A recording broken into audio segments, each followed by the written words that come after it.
Hey guys, welcome back to the channel, and if you're already here, then you kind of have an idea of what's going to go on today. It's going to be a bit of a different review because we've turned this, essentially, into this. And this custom over here of Autobot Blaster is going to be our focus in the latest GotBot True review.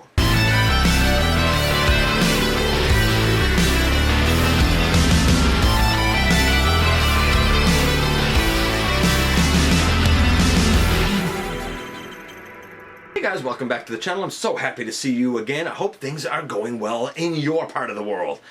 I am your host, Dennis Moulton, aka GotBot. As always, please like, comment, share, and of course subscribe while you're at it. That's right, hit the notification bell. It'll let you know when I have new content of all types going up. Check out Machinery of Man, The Everything Factor, Transformers Collectors NL, and the Autobot family, and have a look for me everywhere across social media. And this is a custom commission that I was hired to do for Autobot Blaster. I don't really talk about it, but I do sometimes get hired to do commissions, and this is one that I did that I wanted to show off. This is not mine. There was there was a budget, there was questions that I asked the owner, there were things he wanted done. He was kind enough to let me take a look at it when it was finished, and I think it turned out generally quite well. We're going to see him in all of his modes. I'm not going to show the transformation because we've already seen it, but we'll see him in all of his modes, including some fan modes, and I'll let you guys kind of be the judge of it for yourself. Anyway, without any further ado, let's head over to the table and take a closer look at this lad. So, of course, this review is going to be a little bit different because this was a commission custom job that I did, and I just wanted to show it off to you guys before I return it to the owner. And I'm not going to show the transformations. It's exactly the same as it is with Soundwave, who we looked at in episode 544, and then we looked at the upgrade kit for him in episode 553. So we've seen the transformations already. This is just kind of the side-by-side comparison for where we started and where we ended up with this particular custom. For all I know, by the time this goes up, maybe an official blaster's even been announced. Who knows? But this was something that I wanted to just show off. Of course, this is the weird spaceship mode thing. Obviously, the blaster repaint has a lot more gray, silver, and obviously red. I don't know. I'm not down with this mode particularly anyway, but like here's how it looks from the back. I don't know, you already saw it from the side. I guess I'll turn it around here, I suppose. You know, I mean, it's the front, it is what it is. What about lamppost mode? And of course there's different variations of it, but basically here is one of the lamppost modes if you want Blaster to be a lamppost, I guess. I don't know. Whatever works for you, man. And here's one of the fan modes that can be done to kind of get something similar to the traditional tape deck mode. Kind of, sort of. It might work a little bit better for Soundwave than it does for Blaster. I don't know, that's up to you. And of course we can also do this. The option exists for something that looks kind of like this. Obviously the Soundwave here pulls it off a little bit better because he does have the add-on kit that lets his arms slide back. Blasters, well, you know, right now I just got him left there and he's sort of leaned back a little bit, but you get the idea. Either you can remove the arms so that the legs fold up properly, and you can still remove the arms here no problem, or you could, of course, get the Shockwave Labs upgrade kit and use it here on the Blaster custom, if you're so inclined. And last but not least, of course, we can go to robot mode, and it will look something like this. And so here we have the twins that were separated at birth, maybe? I don't know. Obviously, Blaster and Soundwave have always kind of gone hand in hand, or if you prefer, I mean, it could be Twincast and Sound Blaster, but the point is these two lads have always gone hand in hand, and you know what, I could see how somebody would want to have this mold be sort of reused for Blaster. Now, that being said, remember, this isn't mine. This was a commission for someone. There was a budget to work with. There were questions that were asked, there were requests made, and everything else. I think it worked out quite well for the most part. The head was the big challenge. Everything was sort of fine until we got to the head. And the head really boiled down like this. Either the stock Soundwave head with his faceplate and his visor and just his sound waviness, spikes and whatnot at the top of his head, paint it. Paint it the colors of Blaster and hope for the best. Or you could do what I was asked to do, which is basically cut, mold, shape, to get as close to a Blaster head as possible, which is exactly what I did. From the faceplate, I managed to build a mouth and a nose. I managed to kind of round out the forehead kind of as much as I could. If I cut away more, here's the problem. Like, it's not exactly right, but to cut away more, I think the head would have started to really look too small for the body.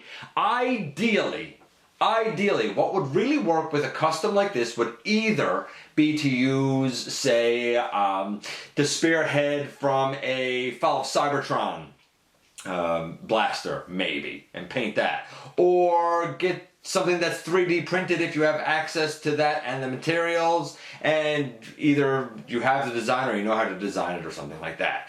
Of course, something like 3D printing, I don't know how to do, but even if I did, that would have added to the cost because I would have had to put in the time for design and then account for the materials used and blah blah blah. So I mean, it all is stuff to consider. That being said, I'm quite happy with how this worked out. Quite happy. Are there things that I would have done differently if it was my own? Maybe, but overall, I think that this is pretty darn accurate to Blaster. So let's get into a few grades, because we can do that. So what about grades for this guy? Well, most of them are going to be the same as they were for Soundwave. The transformation is 10. He has so many moving parts that they move all over the place. He can pull off a lamppost. Actually, he can pull off a couple of versions of it. Same with the boombox. He has the spaceship mode thing. He has a robot mode. Yes, granted, a lot of that is kind of fan-made up, but he can pull it off. So I'm going to say 10 because you can manipulate parts of him so many different ways. In terms of the articulation, I said for Soundwave it was a 9.25. For this guy, I'm going to say the same thing, 9.25. We have a head that can move left and right, up and down a little bit. We have arms, they can go all the way around, out to the side, bicep swivel, elbow well over 90 degrees. The hand can kind of fold in, though it can't rotate. We have a waist. We have hip skirts here that can get out of the way. If I can just get them out of the way here. Come up all the way so that he can go forward and he can go all the way back. And we have a thigh swivel. And we have a knee to 90 degrees, and we have ankle tilt on the guy. Wrist rotation would be nice. I'm not going to pretend that it wouldn't, but that's about it. So right now he is a 9.75. In the end, I said that Soundwave was a 9.75 because I thought that his paint was fantastic, his look was fantastic. I did a couple of custom things on him, like the chest, like the red visor, but overall, it's about as perfect of a kind of modern take on Soundwave as you're going to get.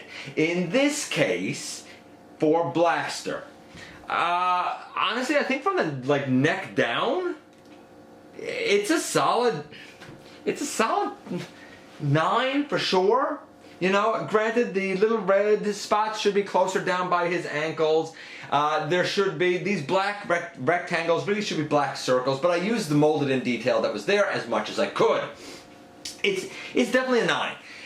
The head, I've done the best that I could with it under the circumstances. Certainly from a distance, certainly looking at him on a shelf, I don't think that you're going to complain and say, hey, that don't look like Blaster. It's only when you kind of get up close that you're going to sort of notice, hey, you know what, it's not perfect, but it's kind of all you can do until you get an officially molded head. It is what it is. And even then, you're probably still going to have to custom paint it. So I think that this certainly works for now. Overall, if Soundwave was a 9.75, at a package, I think that this is a solid 9 for at least a version of Blaster if someone is inclined to do it. And so here we are once again, and like, I dig it. I dig what he was going for, and I dig how it turned out. Personally, in my personal collection, my version of Blaster is the Fall of Cybertron Blaster, who I did customize, admittedly. And I like that because it still sort of lets me have that Fall of Cybertron mold, which I really like, while kind of having my Soundwave now be the new updated Siege version. At least this gives me an idea of what a Siege Blaster could potentially look like. I think that really a lot of the paintwork and stuff worked out very, very well. Because there's a lot of dark plastic here, you really had to prime it first with white or with silver even, and then you were able to kind of paint it over relatively easily. The gunmetal gray is a mix of silver and black, and that gunmetal gray is what you saw on the hands and the biceps and the thighs, really. The lower legs, they're just like a mix of gray and silver. The red is, well, bright red. It's a bright red. I taped off the chest, and the blue is done by mixing blue and metallic blue on the inside. I didn't really show it, but it's mixed on the inside of his tape deck and painted. The outside was taped off, and then the yellow was painted on the outside. Many, many thin layers. The Autobot symbol is a sticker. The head was the most challenging thing to do, and I shaped it, I cut it, I sanded it, I remolded it as much as I could without like making it become too small for the body. That was the real challenge, because of course it's Soundwave's head. I mean, the head that's on this is the exact same head that's on this, except I had to sort of remold it to make it look as blastery as possible. At the end of the day, maybe it's not absolutely perfect, but you know what? I don't know, as of this recording, if we're going to get an actual blaster or not. And if we don't, I think this stands up pretty good. I'm kind of happy with how it turned out. But more importantly, the gentleman who I commissioned this for is happy with the way that it turned out. And at the end of the day, that's really the only thing that matters. Anyway, let me know what you think about this custom and what sort of customs you like to do yourself. Maybe what sort of Siege customs would you like to do? You know I love to hear from you guys. Again, please hit that subscribe button. It helps me out so very much. If you're in a position to help the channel, there is a donations link down in the description. And I thank you for giving me some of your very valuable time, and I look forward to the next time that you and I get together to have another visit, either in the live streams or right here inside the videos.